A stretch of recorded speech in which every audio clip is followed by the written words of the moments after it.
अखिल असम गोर्खा छात्र संघ केरटङ पावे बनगाउँ आञ्चलिकको उद्योगमा आज यस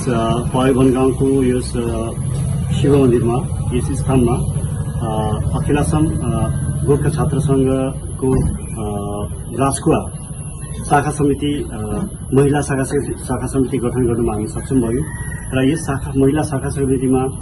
100% महिलाको भागीदारिता रहनेछ र यस शाखा समितिले राजकुवा अञ्चलको जम्मै समस्याहरूलाई लिएर आउँदो दिनमा उहाँहरूले व्यापक रूपमा कदम चाल्नेछ र हामी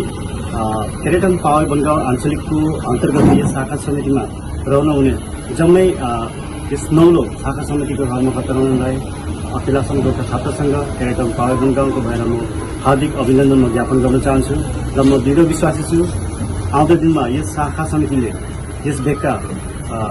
भेगका उन्नति र प्रगतिको लागि उहाँहरूले व्यापक रूपमा संग्राम चलाउनुहुन्छ भन्ने हामी दृढ आशावादी छौँ र यस भेगमा विशेष गरेर राजकुवा भेगमा विभिन्न समस्याहरूले जर्जरित भइरहेको छ र त्यसमध्ये उहाँहरूले कतिपय समस्याहरू आजको यस सभामा अवगत गर्नु हामीलाई शाखा आञ्चलिक समितिले उहाँहरूले अवगत गर्नुभयो र हामीले पनि त्यस समस्यालाई हामीले निहालेर हेर्दाखेरि हो यस अञ्चलमा हुन त धेरै पुरानो अञ्चल हो र यस अञ्चलमा धेरै समस्याहरू छ र हामी दृढ विश्वासी छौँ यस शाखा समितिले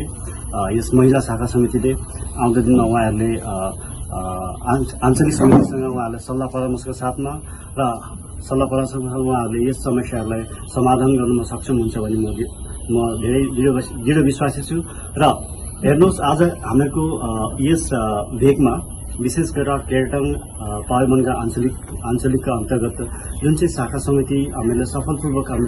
गठन गर्नु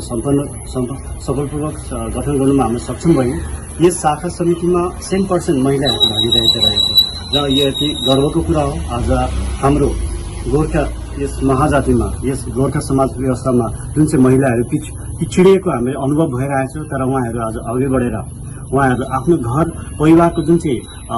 दायबद्धतालाई उहाँले निभाएर आज उहाँहरू आज समाजको जुन चाहिँ दायित्वहरू छ समाजको जुन चाहिँ करणीय दायित्वहरू छ समाजको जुन चाहिँ समस्याहरू छ समस्याहरूलाई उहाँहरूले आज अँगालेर उहाँहरूले जम्मै समस्याहरूलाई अँगालेर उहाँहरू अघि बढ्नुको लागि उहाँहरू आइराख्नु भएको छ र हामीले उहाँहरूलाई प्रतिनिधित्व गर्नुमा उहाँहरूलाई सहयोग गर्नुमा हामीले अघि बढाएका छौँ यो अति खुसीको कुरा हो र आउँदो दिनमा म आशा गर्दछु यसरी नै हाम्रो केरटङ पावे बनगाउँको आञ्चलिकमा अझै पनि शाखा गठन